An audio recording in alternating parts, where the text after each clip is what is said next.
How would you describe the last 62 hours? Long, long. It felt like I'd become a Seattle native for a week. Um, yeah, it was a bit of a mess up. We got on the plane and then it couldn't take off, so we had to go back to our hotel and stay there and get back at 2 o'clock in the morning. But we didn't want to, miss our supporters, so we just put that back till 2 o'clock today. Did it allow any time for, I guess, further reflection on what happened Saturday in terms of what you guys did with the team? Yeah, no, we done a review on the game. I got the data through as well. The opposition ran 5k more than us in total distance.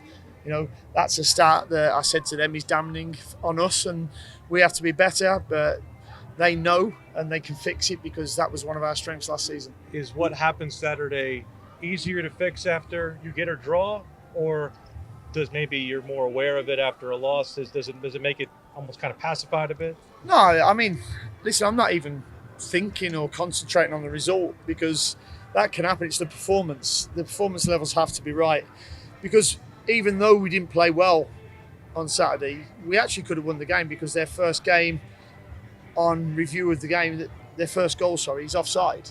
Morris comes from an offside position to set it up and get on the end of the cross.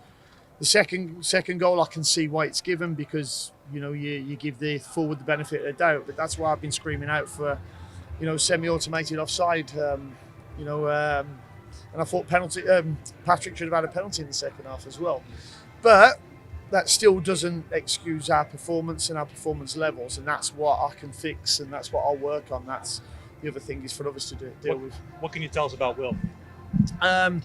His wife has been induced, so we're hoping that the pregnancy is coming along. I've not had time, as you can imagine, getting off the plane at 2 o'clock, and my wife didn't even have time to talk to me when I got to bed last night. So I've not had a chance to speak to Will yet, but I will do when I get back into the office today.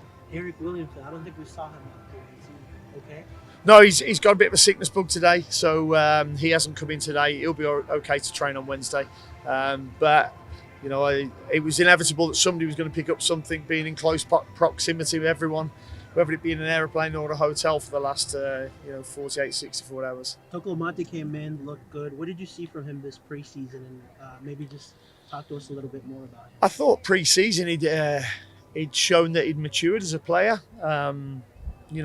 What he did on Saturday, he came on and gave us energy. He won a couple of headers. He sprinted. He got in behind. He forced mistakes and forced a goal. But it didn't take an awful lot to go and do that. And the lads know. They know that wasn't a performance that he's very like us. And hopefully we've put that to bed now. When he's supposed to be coming back, Saha? I don't know. I will touch base with him now when I get back in and find out how his wife is and how the birth is going. But it's an important time for any family. This, getting a point with that performance is. What do you say about that? Yeah, listen, it wasn't a good performance. We had moments, in the last 15 minutes of the first half where we actually put some really good passing moves together. What we'd spoken about, and created some moments. The moments weren't enough. So we can take some things out of the game. And the other thing, we weren't great defensively. We weren't great without the ball. We never got close enough to people. But saying that, they didn't have many chances either. Kalina wasn't pulling out saves of the top draw. He made a good one from the little 1-2 in and around the penalty box. But the shot was straight at him, so we should save it. We're really disappointed with our levels of play and the physicality that we showed during the game, but we know we can be better than that. But over the course of a season, when the points add up, will this be an important game? Well, I spoke to the players before the game. I was disappointed last year. We won our first game against New York City, then we went to Vancouver, Nashville, Toronto, and only got 1 point out of that. So I said it's really important that we go, and I felt we deserved more, and that we go and get some points on the road quickly. And we've managed to do that because, any extra point would have got out of them 3 fixtures last year might have set us in the top 4. Have you gotten a chance to take a look at anything Atlanta's done? Lati lost play, scored 2 goals, they're a new striker.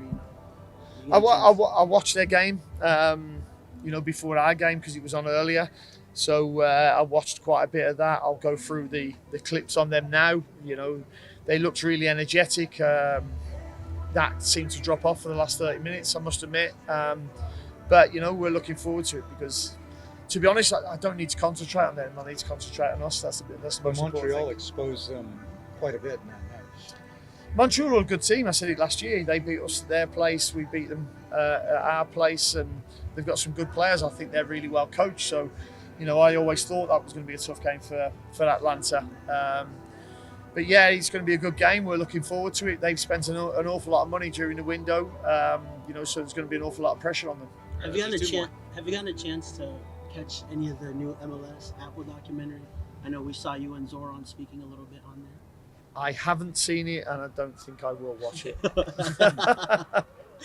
Dean, given that you're opening the home slate here against Atlanta United, you talk about the rivalry and kind of how it's developed over the years of this club. Just how important are these growing rivalries in the MLS game as you guys are trying to grow the sport and continue to get fan involvement?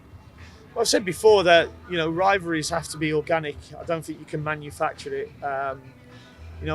I think that there will be a rivalry that's growing. You saw that just by our supporters taking 3,500, 4,000 there last season and getting the victory there, and then bringing so many fans here as well. So I think that's how you end up having a rivalry between two teams. But rivalries have got to be really competitive, but played with sportsmanship in mind as well.